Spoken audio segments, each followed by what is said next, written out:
Is that? Yep. Brian, you'd like the floor for a few minutes? Thank you, I appreciate that. I'll try to be as brief as possible. There's a lot of history to this, but I'll just kind of gloss into it a bit. Mixed use, first of all, I wanted to say what mixed use is and what it is not, because there is some confusion out there about it. What mixed use does is in the zone that's defined as being a mixed use overlay, it allows someone who owns a house there to be able to use the entire house for a particular business as long as that business meets certain criteria. Right now, anywhere in the town, anywhere in the residential part of the town, you can have a home business, but there are restrictions as to the amount of space within the house that you can use, restrictions on signage and parking and so on.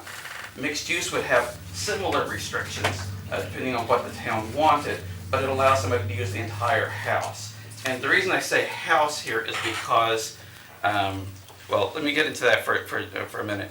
Where this is all coming from is from the visioning and master plan process that the town has undergone for the last few years. Starting back in 2008, there was a big visioning process where we got a lot of people in town together, and a survey was sent out to the town. There were 160 people that replied to the zoning survey. Of those, 121 were in favor of mixed use, expanding the ability of homeowners to be able to create the small businesses of a larger scale than is currently allowed under the current ordinances. That vision was then turned into our master plan in 2008. It was updated in 2010. Both master planning efforts involved a large number of people. The 2010 master plan, for example, did a survey. 106 people responded to it. About 2/3 of them felt that they would like to see more development in the town center area up through here. So that led the Board of Selectmen and the Planning Board to start to want to implement the aspects of the master plan that we've just spent over $60,000 developing. So the Board of Selectmen created the Mixed Use Committee and put together a one-page charter for the committee to work on this issue. The Selectmen called for volunteers. A number of people volunteered and they were appointed to the committee by the Selectmen. And starting to meet, we started to discuss the people involved to hear the concerns about it. And certainly there were a lot of concerns. We tried to go through and try to address each one. One concern was that they wanted to make sure that the people being affected by this have a strong voice in this process, the people who live along Route 130, because normally an ordinance goes to the entire town for the ballot. And so there's a feeling that we don't want the town forcing something onto this neighborhood that the people in the neighborhood don't want. So the committee, which is made up of people who are very strongly opposed to mixed use, as well as people who strongly support it, and people like myself in the middle who are still undecided about mixed use, whether or not it's good or bad, we came together and we created a survey just for the residents of Route 130, and we came up with language that we all agreed on was perfectly neutral and discussed the pros and the cons of having mixed use and asked for people's opinions on it. The results of that survey was that slightly over half of the respondents thought that this was a good idea, and slightly less than half said they had some serious concerns about it, basically opposed the idea. But we couched the survey by saying that, obviously the people's opinions are going to change according to the detail. So we're asking, at conceptual level here, if you support it or oppose it. Because you may oppose it because you have concerns. Concerns may be able to be addressed in a concrete proposal, or on the other hand, you may support it, and then when you see the concrete proposal, you suddenly develop concerns and suddenly oppose it. So immediately after we got the survey results back, we came back to the Selectmen and we presented the results, and we asked the Selectmen, should we continue on given the results of this survey? And the Selectmen very strongly said that we should continue, with Clarence being the lone dissenting voice on that. So we've continued with it. Another concern that we heard was that in other towns that have developed ordinances, there are sometimes lawsuits, there are ways that people can sometimes get around things. And there's a lot of concern about just having people who've never done this before write something that's fairly complicated. We want to do it right. So we agreed we should get professional help in doing that. And that was obviously the next step. We've also done a lot of other research, but it was clear that at this point we need to either get the residents of Route 130 behind it or opposed to it, and need to make a decision based on that. And the only way you can do that is to give them a concrete proposal so that they can decide for themselves whether they support it or not. That's particularly important because as we've gone through this, we've been seeing some feedback from people who are confused about what it allows and what it does not allow. I've heard a number of people say that they thought that this was about building apartments on top of businesses. Mixed use would not, you could write it so that it would allow that, but I can't imagine the town being good with that. You can write it so that you wouldn't be allowed to do that sort of thing. So there's confusion. So we wanted to have a concrete proposal so people can see for themselves what's in it and what's not in it, and rather than just this he said, she said back and forth.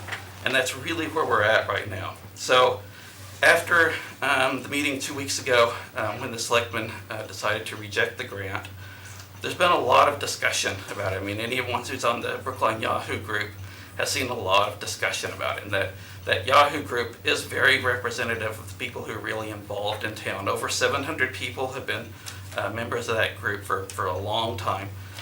There was a lot of good discussion about it. A neutral third person started a poll and just asked, should the selectmen have accepted this grant or not? The results as of this afternoon was 63 people had said that the selectmen should accept the grant, 7 people said that they should not, 5 people said there was not enough information to be able to decide. So given that, there were, after the vote was taken, there were a few concerns expressed that I hadn't necessarily heard before, and so I didn't have the opportunity to address at the time. One is that it's important to understand that the town has absolute final say on the wording of any ordinance before it would go onto the ballot. I've heard some people say that, the people who are giving us the grant are going to force certain wording into it, and that's not the case. It says so in the contract, and also I talked to Ben Frost. He is the person who manages the grant at the agency that is giving us the grant, the New Hampshire Housing Finance Authority. And I specifically asked him about that, and he said, no, of course the town has absolute final say on what goes into it and what doesn't. The grant that they had given us is only to provide us with assistance in helping to write the grant, however it is that we want it to be written and whatever it is that we want it to say. There's also, it's bad when you can't read your own handwriting. But there's also concerns that things are moving too fast, and I want to address that too, because that's certainly one of several legitimate concerns, and there are legitimate concerns with mixed use. I have those concerns as well, but this is a process that originally, when the selectmen created the first charter, they had wanted it to have it on the ballot this last March. We said we need more time for that. That's moving too fast, so we pushed things back from here. There's some concern that we could try to do it by this March.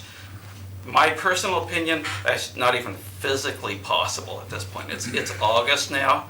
There's a tremendous amount of work to be done before we could even consider, that last step. But more importantly, though, I think it's important to understand the whole process involved from beginning to end.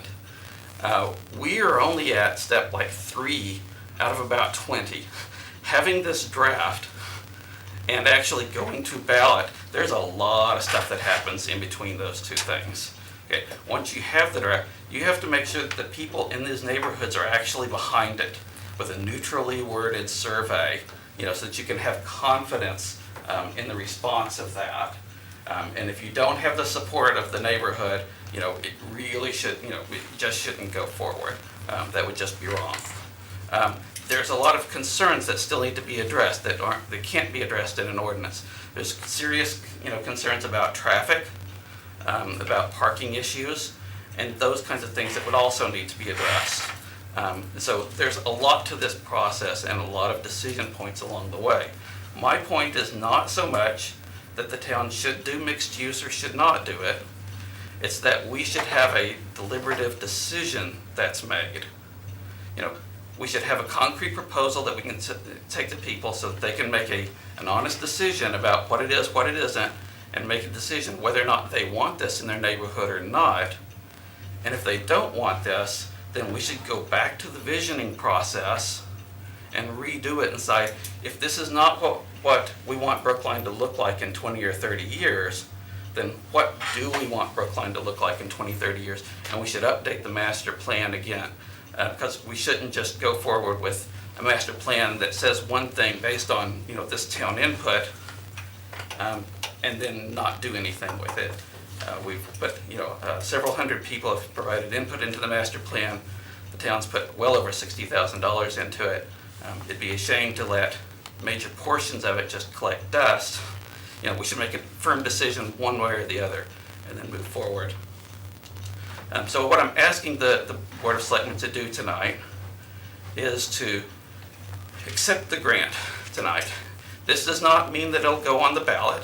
It's a long way from that. We can accept the grant, we can have a draft, we can do all of these public meetings out there, and then we can decide not to put it on the ballot. That's perfectly legitimate, that's perfectly valid, and it's the right thing to do depending on the feedback that we get back from the people. But I'm saying, you know, let's not just end this here in the middle of this discussion. Let's see it through to the end. If there are any questions.